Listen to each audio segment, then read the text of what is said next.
지난달 27일이었습니다. 의붓 아버지가 여중생 딸을 살해한 사건이 있었는데 먼저 이 사건 개요부터 간략히 정리를 좀 해볼까요? 네. 지금 의붓 딸을 살해하는 혐의를 받고 있는 그 김모 씨가 있습니다. 계부고요.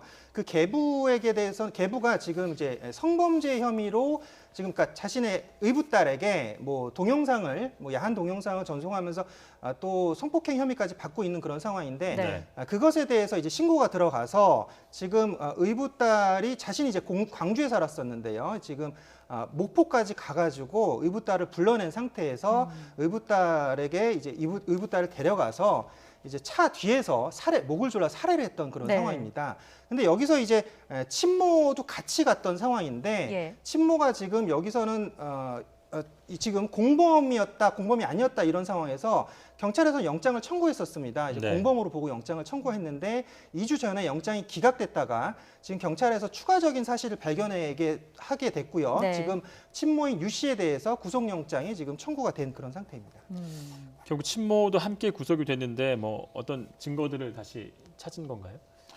그러니까 이제 예전에는 저 영장 기각될 때만 해도 사실은 그 정확한 그건 없었던 것 같아요. 네네. 예를 들면 그 차가 이제 광주에 왔을 때 같이 있었다는 것 정도만 이제 증거가 확보가 됐지, 실제로 이 친모가 범행에 가담했던 증거는 나오지 않았던 것 같아요. 당시만 해도. 네. 그런데 지금 보시는 것처럼 그 이후에 추가 수사를 통해서 이런 점들이 밝혀진 거죠. 그러니까 네. 가장 중요한 게 저 위에 세 개 중에 맨 위에 있는 저런 부분이거든요. 딸을 불러서 수면제를 먹였다.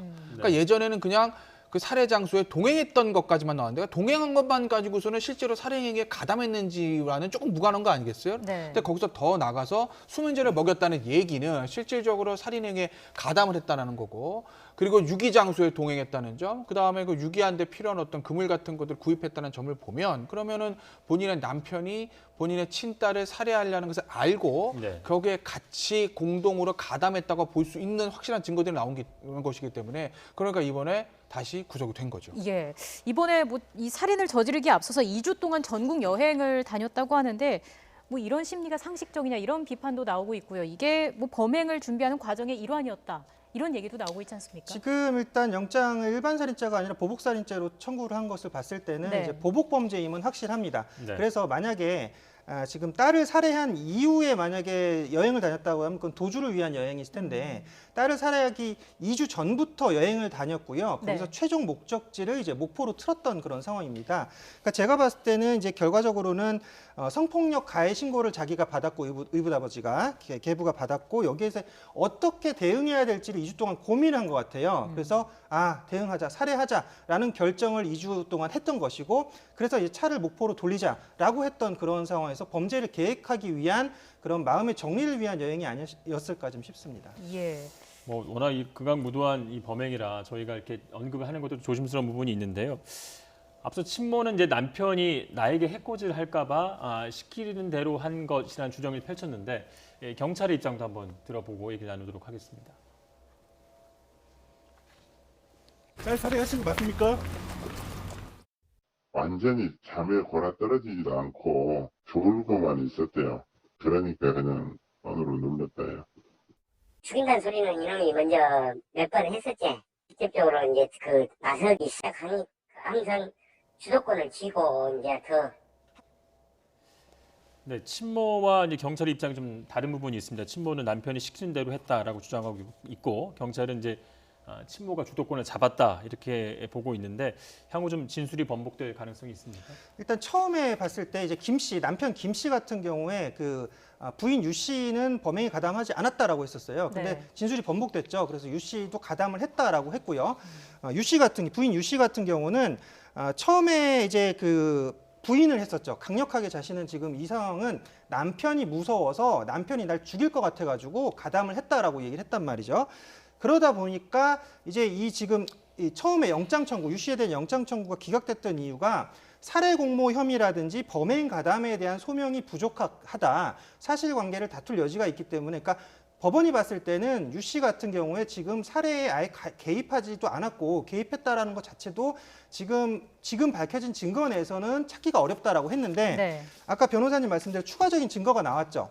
딸을 불러내서 수면제를 먹였다라는 추가적인 증거가 네. 나왔는데, 수면제를 먹일 때도 똑같은 음료를 3개 산 거예요. 그래서 자신들은 그러니까 수면제를 안 탄 음료를 2개를 마시고 지금 부부는 그리고 딸에게는 수면제 탄 음료를 먹였단 말이죠. 그것은 지금 아까 말했던 유 씨가 계획을 해가지고 먹였던 그런 상태인데 의심받지 않기 위해서 자신들은 수면제 없는 음료수 그리고 수면제 탄 음료수는 딸에게 네네네. 먹였던 그런 상황들.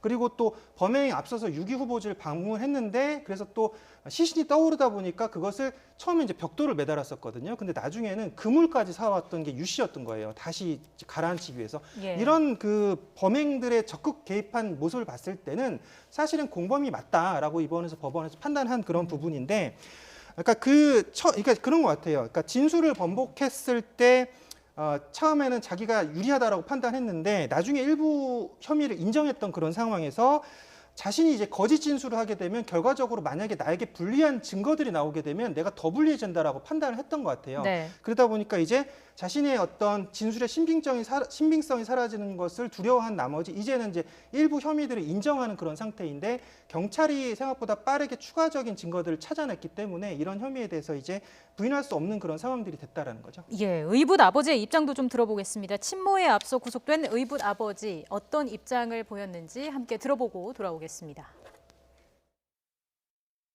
네, 지금 송치되는데 심경한 말씀만 이야기해 주십시오. 혐의는 인정하신가요? 혹시 딸에게 미안한 마음 없습니까? 죄송합니다. 억울하진 않으세요? 억울한 점 없으세요? 죄송합니다. 딸에게 한 말씀만 해주세요. 미안하다. 정말 미안하고 죄송합니다. 예, 앞서 뭐 교수님께서도 짚어주셨습니다마는 당초에 구속영장에 적시된 혐의는 살인과 사체 유기였는데 이게 보복 살인 혐의로 변경이 됐습니다. 형량의 차이가 있습니까? 법정형 자체가 달라요. 그러니까 일반 살인 같은 건 형법에 있는 게 사형 무기 5년 이사 징역이거든요. 근데 이제 보복 목적으로 살인하게 되면 이건 이제 특가법으로 가니까 형량 자체가 사형 무기 아마 10년 이상의 징역일 거예요. 네. 그러니까 하한선이 다르죠. 그러니까 사형 무기라는 이제 최고형은 같고 일반 살인은 하한선은 5년 이하입니다. 5년 이하라는 거 무슨 얘기예요? 거기서 만약에 글쎄 뭐 살인에 참작할 살고 있다는 건 좀 웃기긴 한데 네. 예를 들어서 그거를 2분의 한번 장량 감경해주면 2년 6개월이거든요. 네. 그러면 법리적으로는 집행유예도 가능한 거예요. 일반 형법상의 살인은. 5년 이하 징역에서 예를 들어 피해자 유족이랑 합의봤다. 그래가지고 장량 감경하면 2년 6개월. 그러면 예. 집행유예가 가능한 거예요. 그런데 보복 목적 살인은 지금 특가법상 보복 목적 살인 이거는 최하가 10년 이사 징역이니까 어떤 사유지 간에 법원이 봐주려고 한 번 2분의 1 감경했다. 그래도 5년입니다. 최하가. 그러면 원칙적으로 집행유예 자체가 불가능한 거죠. 네. 그러니까 어쨌든 그 최하형이 지금 2배가 가중된 것이기 때문에 형량은 좀 상당히 높게 나올 거예요. 이렇게 되면. 왜냐하면 예. 감경사원 지금 제가 봐서 전혀 없어요.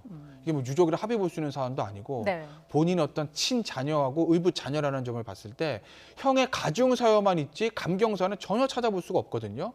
그러면 10년 이하 징역에서 감경 안 되고 가중사유만 있으면 글쎄요. 제가 봤을 때는 글쎄 뭐 아직 기소도 되지 않은 상태에 형량 얘기하는 건 좀 무리가 있긴 한데 네네.